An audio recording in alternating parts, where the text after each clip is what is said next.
호주 시드니의 조지가에서 하루도 빼먹지 않고 복음을 외치는 부부가 있었습니다.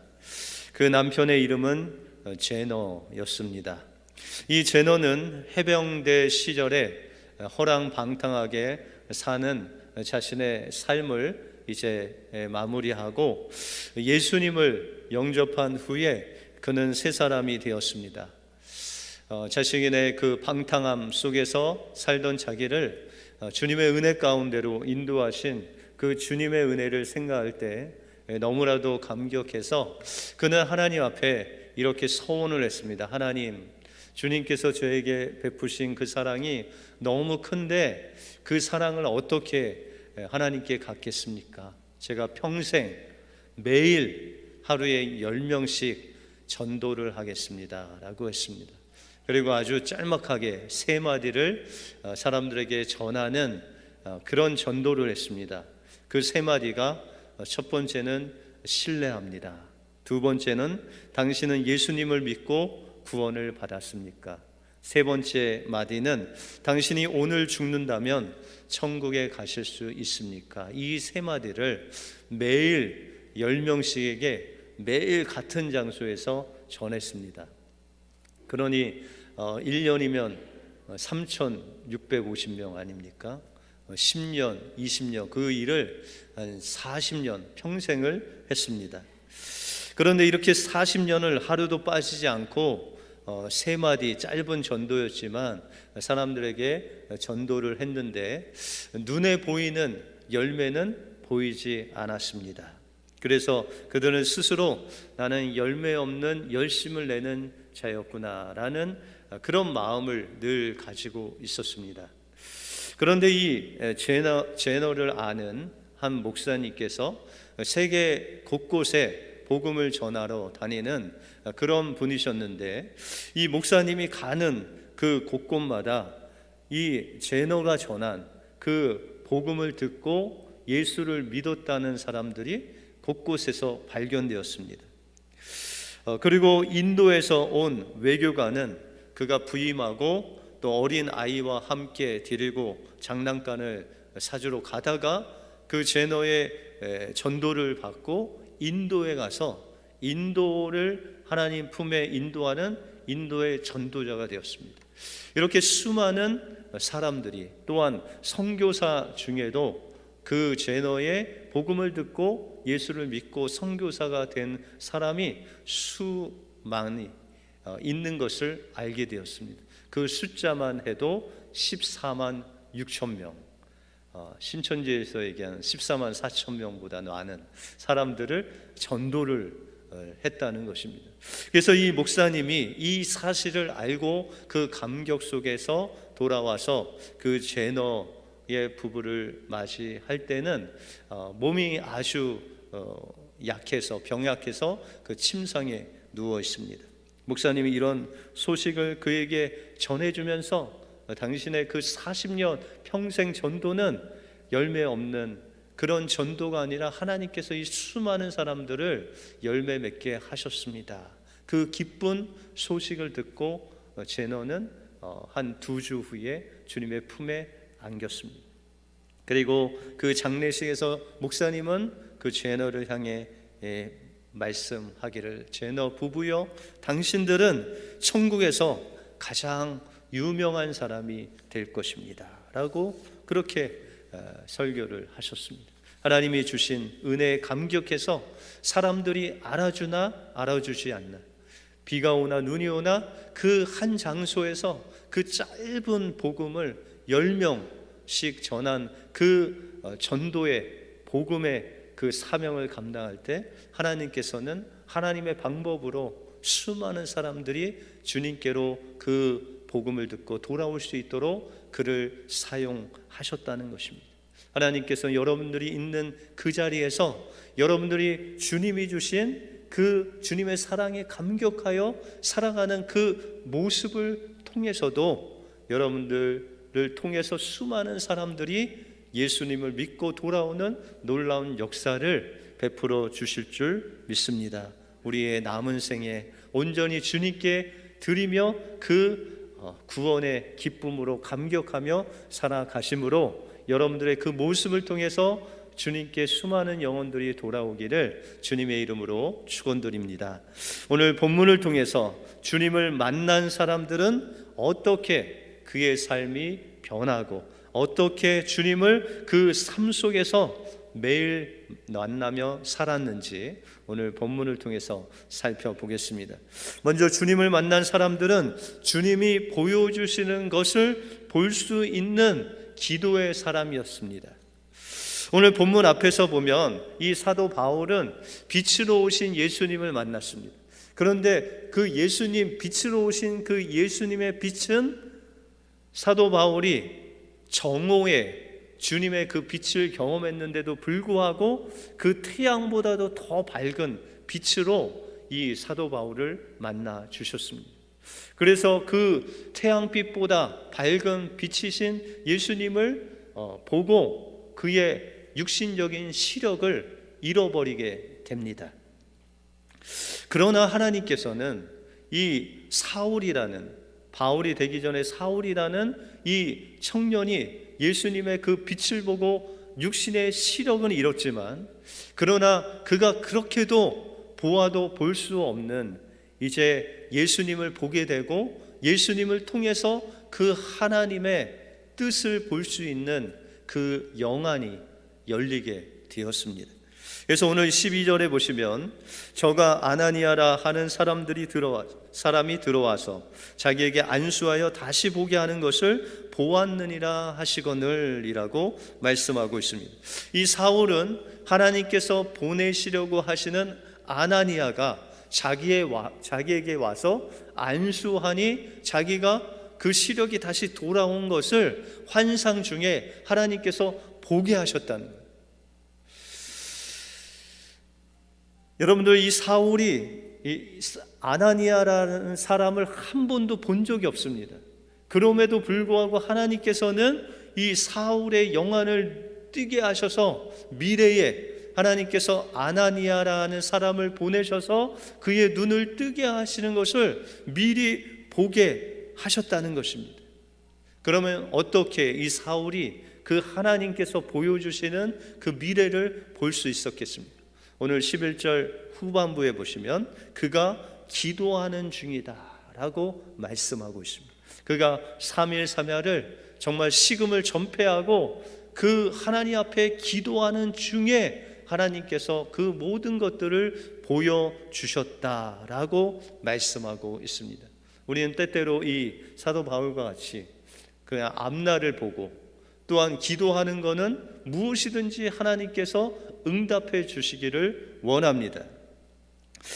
그래서 우리가 응답을 받기 위해서 정말 하나님 앞에 기도하는데, 그러면 어떻게 하면 우리가 무엇이든지 기도하는 그 기도를 응답을 받을 수 있을까요? 여러분들, 마태복음 6장에 보시면 이방인들의 기도의 특징에 대해서 말씀하고 있습니다. 그 이방인들이 기도하는 특징은 중언부언하는 것. 그러니까 자신들이 원하는 것을 계속해서 반복해서 구하는 것입니다. 왜 그렇게 반복해서 구할까요? 여러분들, 이방인들이 섬기는 신들은 돌이나 나무나 뭐 이런 것으로 되어 있기 때문에 그의 기도에 응답할 수가 없습니다. 그래서 그들은 계속해서 반복하면서 기도하다가 그 반복적인 기도를 통해서 마음에 뭔가 확신이 오면 그들은 그것이 응답인 양 살아갑니다. 그래서 그들은 중언부언합니다. 그런데 우리 믿는 자들은 하나님께서 중언부언하는 기도를 하지 말고, 우리 요한복음 15장 7절에 보면 너희가 내 안에 거하고 내 말이 너희 안에 거하면 무엇이든지 원하는 대로 구하라, 그리하면 이루리라 라고 말씀하고 있습니다. 우리 믿는 자들의 기도는 무엇입니까? 여기 보면 여러분들이 좋아하시는 무엇이든지 원하는 대로 구하라, 그리하면 이루리라 라는 이 성경 구절만 보고 우리도 이방인들과 같이 우리의 필요만 반복해서 중언부언할 때가 있다는 것입니다. 그런데 하나님께서는 그런 기도에 귀를 기울이시는 것이 아니라 조건이 있습니다. 그것은 너희가 내 안에 거하고 내 말이 너희 안에 거하면 무엇이든지 구하라는 것입니다. 여러분들, 사도 바울이 지금 기도 가운데 있는데 사도 바울이 자신의 필요를 위해서 구한 것이 아니라 하나님께서 예수님을 만나고 나니까 그의 영안이 열려져서 하나님께서 자기를 향하신 그 뜻을 발견하게 되는 거예요. 아나니아가 와서 기도해주면 또한 그의 눈이 열리는 것도 보고, 그뿐만 아니라 주님께서 그를 향하신, 그를 만민에게 복음을 전하라고 이방인의 사도로 세워주셨다는 것을 또한 그 기도 가운데서 응답을 받았다는 것입니다. 여러분들, 이렇게 그가 응답 받을 수 있었던 것은 바로 그가 주님 안에 거하게 되었다는 거예요. 다시 말해서 주님께서 말씀하시는 그 말씀에 순종하고 하나님의 뜻을 분별하고 그 뜻을 대로 순종하는 삶을 하나님 앞에 결단할 때 하나님께서는 이 사도 바울의 기도에 응답해 주셔서 그의 미래를 볼 수 있는 그 영안을 열어주셨다라고 말씀하고 있다는 것입니다. 우리가 열왕기하 6장에 보시면 엘리사 선지자가 나옵니다. 엘리야의 제자인 엘리사 선지자가 그가 있을 당시에 이스라엘 백성들을 늘 공격했던 나라가 있는데 그 나라가 아람 나라였습니다. 여러분들, 아람 하면은 나아만 장군이 생각나시죠? 이런 아람 나라가, 그런데 그 고충이 있었어요. 어떤 어려움이 있었냐면 이스라엘 백성들을 공격하려고 전략을 세워서 그 공격만 하면 이스라엘 백성들이 어떻게 알았는지 준비를 하고 그것을 준비하고 또한 그것을 대적하는 거예요. 여러분들, 아무리 싸움을 잘해도 그 모든 전략을 미리 알고 준비하면 그 준비하는 사람을 이길 사람이 없는 거예요. 그래서 이 아람 사람들이 너무 이상해서, 이 왕이 너무 이상해서 어떻게 이스라엘이 우리의 이 작전을 늘 간파하고 있냐라고 이 종들을 다그쳤어요. 근데 알고 보니까 이 이스라엘에 엘리사라는 선지자가 있는데 그 선지자가 그것을 이스라엘 왕에게 고한다라는 소문을 들었어요. 그래서 아람 왕이 엄청난 군대를 데리고 엘리사 집을 완전히 포위했어요. 그때 엘리사와 같이 있던 사환, 종이었던 게하시가 그 아람 군대가 포위한 것을 보며 두려워하면서 몸둘 바를 몰라 합니다. 그때 엘리사가 그 두려워하는 게하시를 바라보고 이야기하기를, 두려워 말라, 우리와 함께한 자가 저와 함께한 자보다 많다라고 이야기를 하는 겁니다. 여러분들, 우리 인간의 눈으로 볼 때는 그 아람 군대가, 수만의 아람 군대가 그 한 집을 포위하고 있는데 이 엘리사 선지자가 말하는 것은, 야, 저의 군대의 숫자보다 우리가 더 많다라는 거예요. 그래서 게하시가 속으로 얼마나 비웃었겠습니까? 그런데 하나님께서 그 엘리사의 기도를 들어주셔서, 하나님, 저 게하시의 눈을 뜨게 하여 주옵소서. 그랬더니 하나님께서 게하시의 눈을 뜨게 하셨는데 하늘에서 천군 천사가 내려오는데 불말과 불번거가 이 아람 군대를 포위하고 있는 거예요. 그리고 엘리사가 다시 기도하기를, 하나님, 저 아람 군대의 사람들의 눈을 멀게 하소서. 그리고 엘리사는 그 모든 아람 군대를 인도하여 사마리아에 있는 이스라엘 왕에게 데리고 갑니다. 그때 이스라엘 왕이 엘리사에게 저들을 어떻게 쳐야 됩니까? 말아야 됩니까? 라고 했을 때 저들을 그냥 먹고 마시고 돌려보내소서라고 합니다. 그 이후부터, 이 엘리사와의 사건이 있는 이 이후부터 아람 군대는 다시는 이스라엘을 공격하지 못했다라고 성경은 기록하고 있습니다. 여러분들, 하나님께서는 우리가 예수 그리스도를 믿을 때 우리의 육신의 눈 외에 우리가 볼 수 없는 그 하나님의 놀라운 그 뜻을 볼 수 있는 영안을 열어주시고, 또한 우리가 기도 가운데 우리의 영안을 열어주셔서 하나님의 뜻을 보게 하셨다는 것입니다.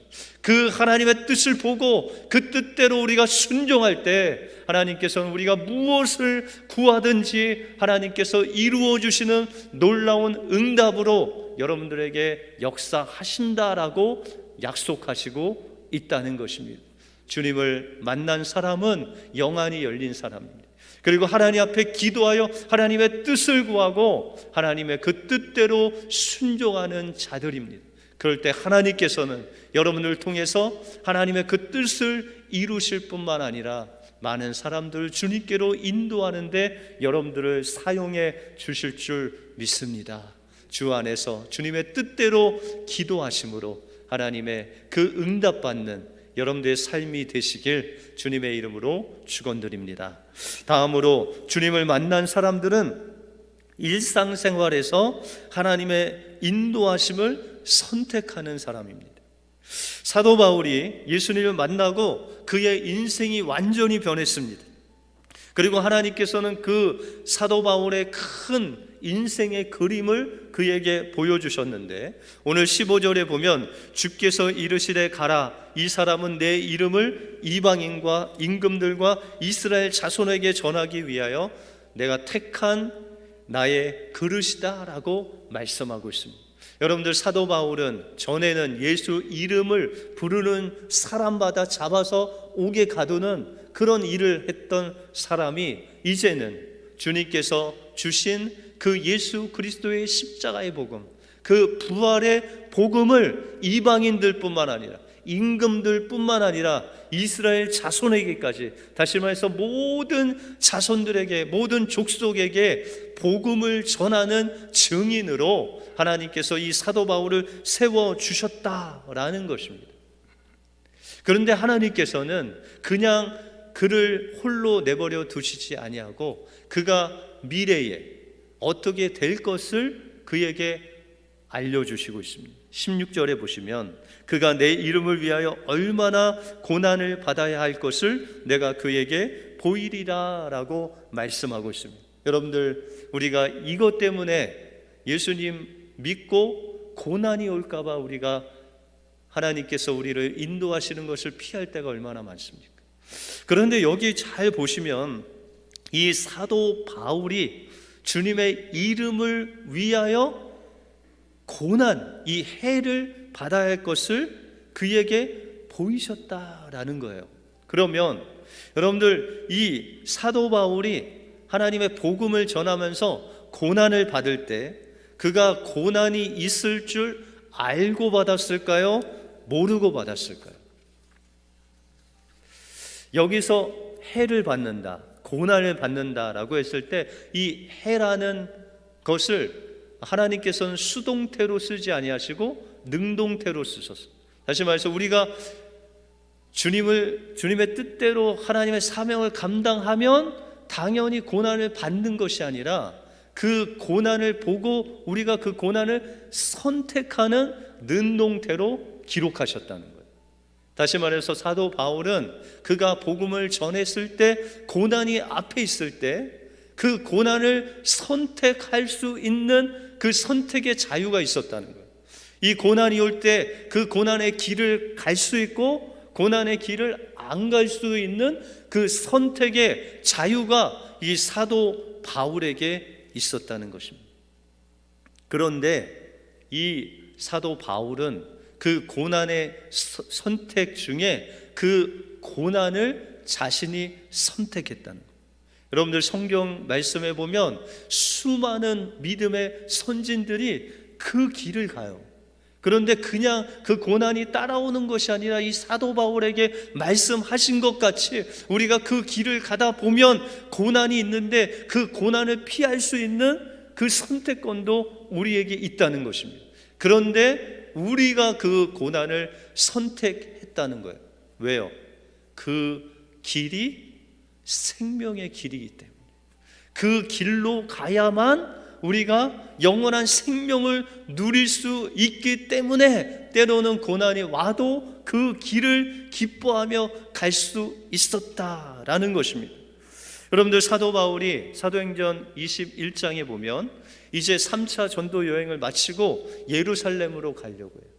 그런데 이 아가보라는 여제자가 하나님 앞에 예언을 받아서 그에게 예언하기를, 내가 그 예루살렘으로 가면 유대인들이 띠를 띄어서 이방인들에게 넘길 것이다 라고 예언을 합니다. 그런데 이 예루살렘에 가면 환난과 고난이 있는 것을 그 전에 성령님께서 이 사도 바울에게 알려주셔요. 그래서 아가보는 사도행전 21장에 나오는데 사도행전 20장을 보면 성령께서 사도 바울에게 미리 알려주신 대목이 나옵니다. 사도행전 20장 23절에 보시면 오직 성령이 각 성에서 내게 증거하여 결박과 환난이 나를 기다린다 하시나. 여러분들, 성령이 미리 너 예루살렘 가면 고난받고 환난 받을 것이다 라고 성령께서 미리 알게 하셨다는 거예요. 그런데 이 사도 바울이 그 고난이 있는 줄 알고도 고백하기를, 나의 달려갈 길과 주 예수께 받은 사명 곧 하나님의 은혜의 복음 증거하는 일을 마치려 하면은 나의 생명도 조금도 귀한 것으로 여기지 아니하겠노라 라고 고백하고 있다는 거예요. 여러분들, 예루살렘으로 가면 이 유대인들에게 잡혀서 재판장에 넘겨지고 그 이방 땅으로 감옥으로 가서 고난받을 것을 미리 알려주셨음에도 불구하고 이 사도 바울이 그 고난을 선택한 거예요. 그 고난을 길을 간 거예요. 왜요? 하나님께서 주신 그 하나님의 은혜의 복음을 내가 땅끝까지 전하는 것이 바로 내가 살 길이기 때문에 사도 바울은 그 길을 가고 있다는 것입니다. 한국 선교교 역사에 지대한 영향을 주셨던 이성봉 목사님, 부흥사였던 그 목사님의 자서전에 보면 이런 이야기가 나옵니다. 저기 한국 땅끝 마을에 가면 섬이 한 200개가 넘는 섬이 있다고 합니다. 그런데 그 작은 섬에 정씨 집안에 며느리가 한 명이 들어왔대요. 근데 키도 작고 얼굴도 그렇게 예쁘진 않은데 하는 일이 예뻤대요. 뭐 바느질도 잘하고 밥도 잘하고 뭐 시부모님을 정말 자기 부모님 같이 섬기고. 그래서 이 처음에 시부모님이 그 며느리를 봤을 때 복덩이가 들어왔다 막 하면서 그 며느리를 막 기뻐했어요. 그래서 온데방네 다 며느리 자랑하고 다녔습니다. 그런데 1년이 지나고 2년이 지났는데 아이 소식이 없는. 여러분들, 예전에 아이 없으면 어떻게 되죠? 뭐 당하죠? 소박당하잖아요. 그런데 아무리 기다려도 3년이 지나고 4년이 지나도 아이가 생기지 않아요. 그때부터 이 시부모님이, 시어머니가 애도 못 낳는 여자라고 계속해서 시집살이를 시킵니다. 모든 그 어려운 것들 계속 시킵니다. 어느 날 죄인처럼 부엌에서 설거지를 하고 있는데 그 시부모가 그 방으로 부르더니 보따리 하나 탁 던져주면서 친정에 가서 쉬고 있어라 라고 하는 거예요. 뭐 좋은 말로 쉬는 것이 소방 맞은 거예요. 그 친정으로 가라는 거예요. 그래서 친정집을 가려고 아침 새벽에 일어나서 한 발짝을 뛰고 그 시댁 집을 바라보고 통곡하고, 또 한 발짝 가고 집을 보고 통곡하고, 그 통곡 소리를 듣고 온 동네 사람들이 나와서 그를 붙잡고 통곡하는데 거의 5분 거리면 갈 그 배 타고 갈 곳을 거의 반나절을 울면서 그곳으로 갑니다. 이제 배를 타고 자기 친정으로 가야 되는데 아무리 생각해도 소방 맞은 그 딸을 슬퍼할 그 부모님 얼굴이 생각나서 도저히 갈 수가 없는. 그렇다고 바다에 뛰어들자니 시댁이나 친정에서 분명히 발견할 거고 그런데 곰곰이 생각하니까 이때 일제시대인데 한강에 다리가 있는데 거기가 죽기에 가장 좋은 곳이라는 소문 들은 게 생각이 났어요.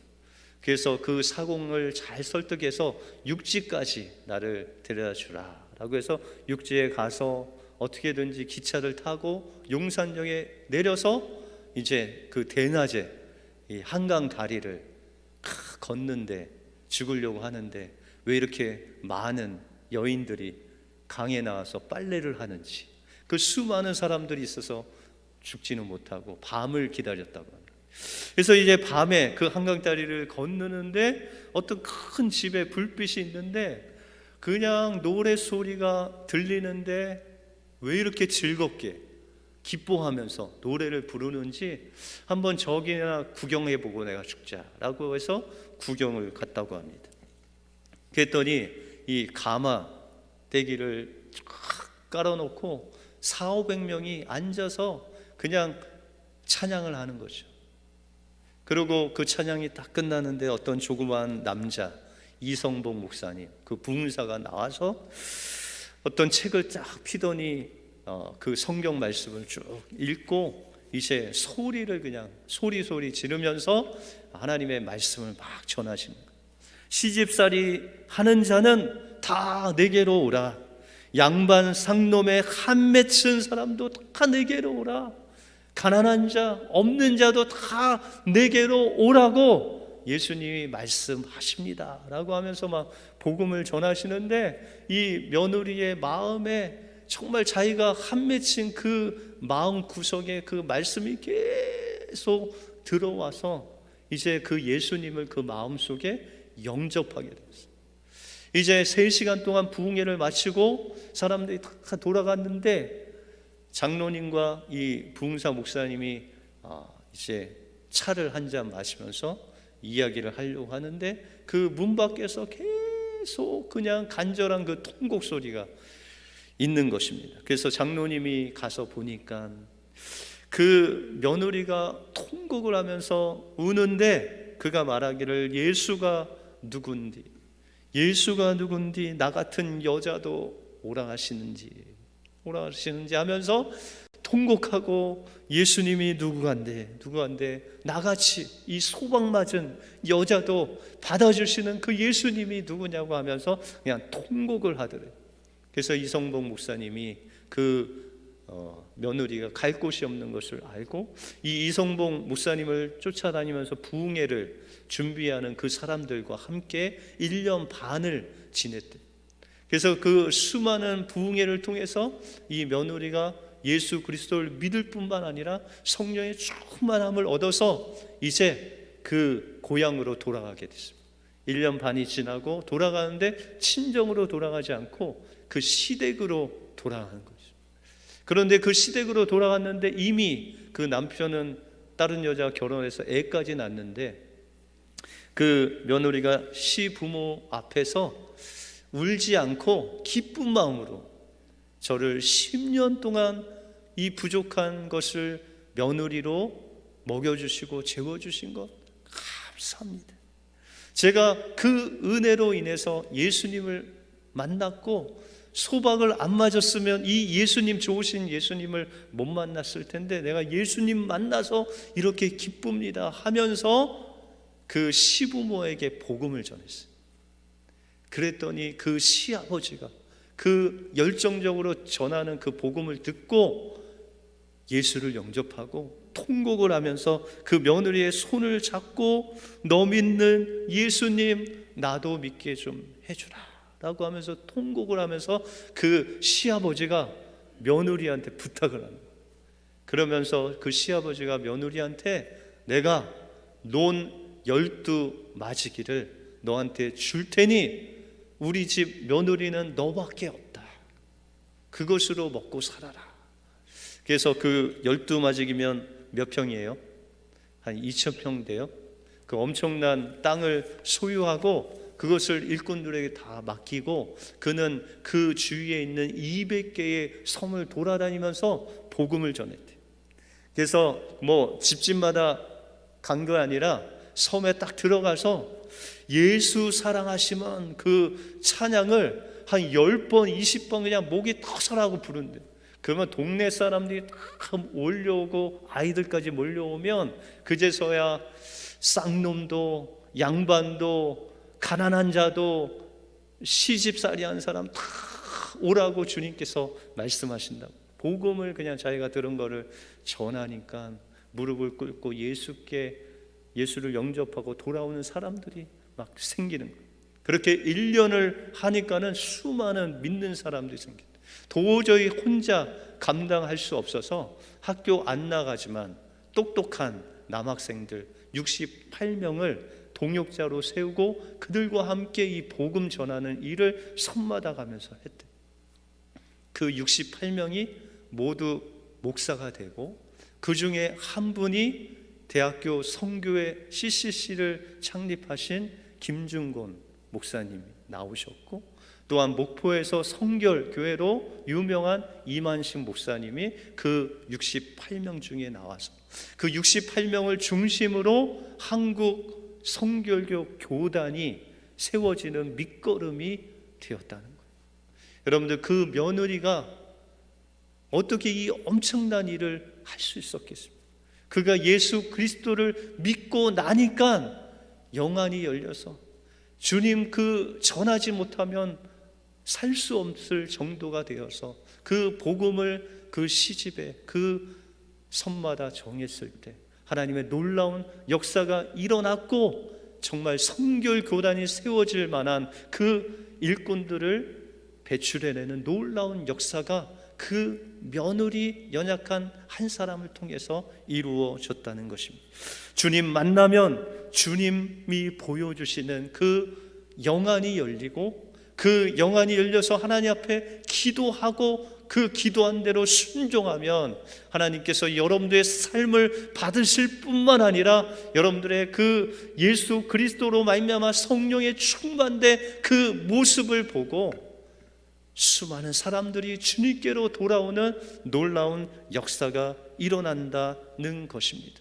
그러므로 주님을 만난 우리들은 세상을 보는 그 눈대로 사는 자들이 아니라 주님께서 열어주신 그 영안을 가지고 하나님의 뜻을 기도하며 구할 때 하나님께서는 여러분들에게 하나님의 그 깊은 뜻을 보여주실 뿐만 아니라 성령에 충만되어 그 뜻을 이루어 나갈 때 여러분들을 통해서 수많은 사람들이 주님께로 돌아오는 주님을 만난 그리스도인들이 될 줄로 믿습니다.